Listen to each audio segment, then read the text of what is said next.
That's better. Hello, on today's video, I'm going to talk to you about how to travel hack Europe on a budget. So not just to cheap places, I'm talking Milan, Oslo and Paris.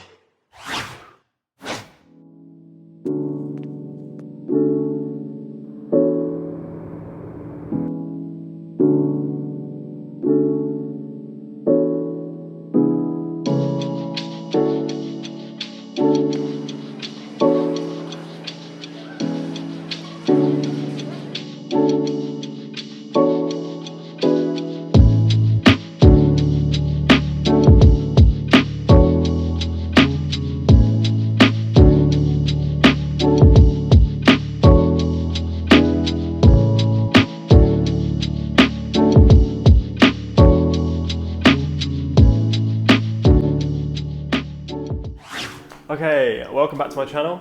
I'm Ewan Copeland. As you can probably guess, I'm still not a millionaire, I'm still wearing this t-shirt, but I want to help you become one. Today, we're going to talk about how you can travel hack your way through Europe and the little tips and tricks that will get you through and make it as cheap as possible. And I would love some feedback on my little short travel film or B-roll or whatever you like to call it.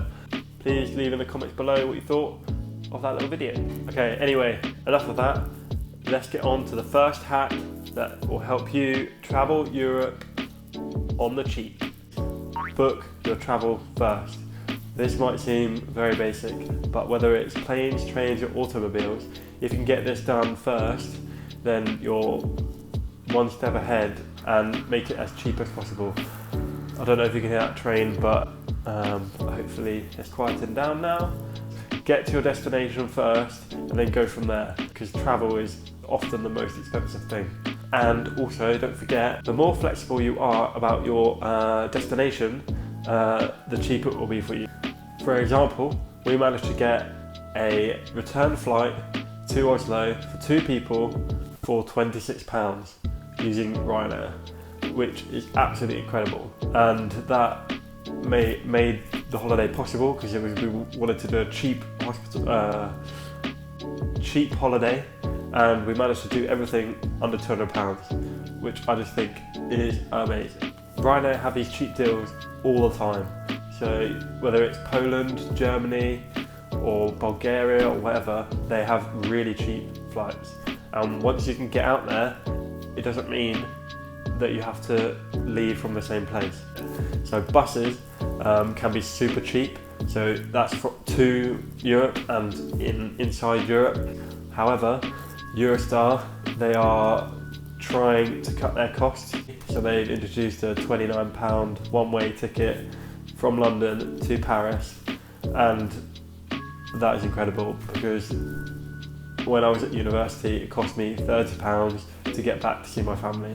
And once you're in Paris on a £29 one-way train, that's when you can travel hack. So say you've got a bus to Amsterdam, it costs you £10, £12, £15, it takes 3 or 4 hours, which we've done in the past. Get a flight back from Amsterdam, cheap, £20, £25, and you have visited 2 of the most iconic cities for under £100. The main point to stress is that if you fly to one airport or go by train to one place, it doesn't mean you have to stay there and get the flight back. That's how airlines make their money, because they want you to come back on the same airline, same flight. But if you can travel hack effectively, you can see more of the world and you can get it for cheaper. The second travel hack is to plan your trips. Just because you fly to one airport doesn't mean that that's the end of your trip and you have to fly back. For example, what we did, we flew to Paris and then we travelled to Brussels by bus, and then we travelled to Prague, and then we travelled to Budapest, and then we travelled to Vienna, all by bus, and then we flew home from Vienna. It was an amazing trip. The buses were easy, they were really cheap. If you're willing, then it saves you a lot of money. It saves you one night of accommodation as well, which is usually a lot more expensive. It does involve a lot of planning to get the best deal, but we managed to do all of that. So we did, I think it was 12 days of traveling, all the Airbnbs, and we did that for £250 each, which I think is amazing for that amount of time. So the third travel hack I have for you is pack light and eat from your kitchen at night. See what I did there? With Airbnb's filtering, you can filter on having a washing machine and having a kitchen. And I think these two are vital if you want to save cash. Okay, so packing light is good for two reasons. And the first reason is that you do not need a suitcase to take to Europe.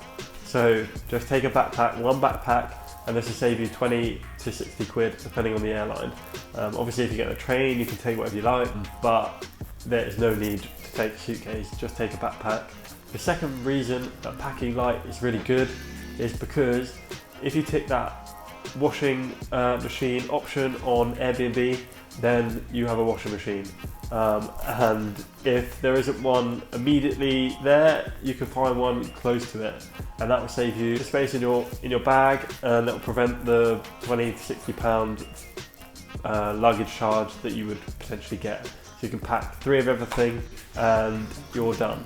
Another tiny mini hack is take 2 rucksacks. So one that could be like a day bag, and then one that's basically your luggage bag.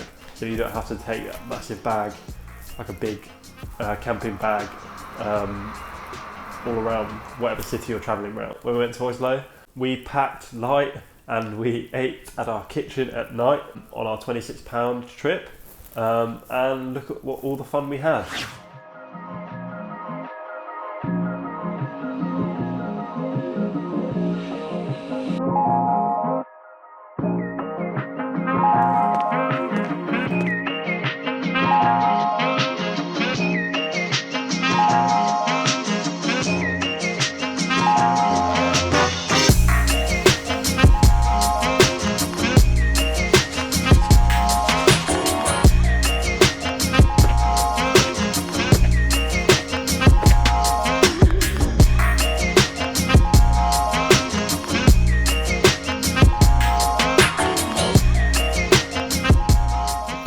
So having kitchens ticked on the Airbnb app on the filters might seem like a very basic tip, and it is, but it can save you hundreds of pounds on eating out and buying food that you potentially might not like. I know that's not very adventurous, but I prefer to save hundreds of pounds on food and go on another trip sooner than spend it on food that goes in and out in 24 hours. So sorry to be so crude, but yeah.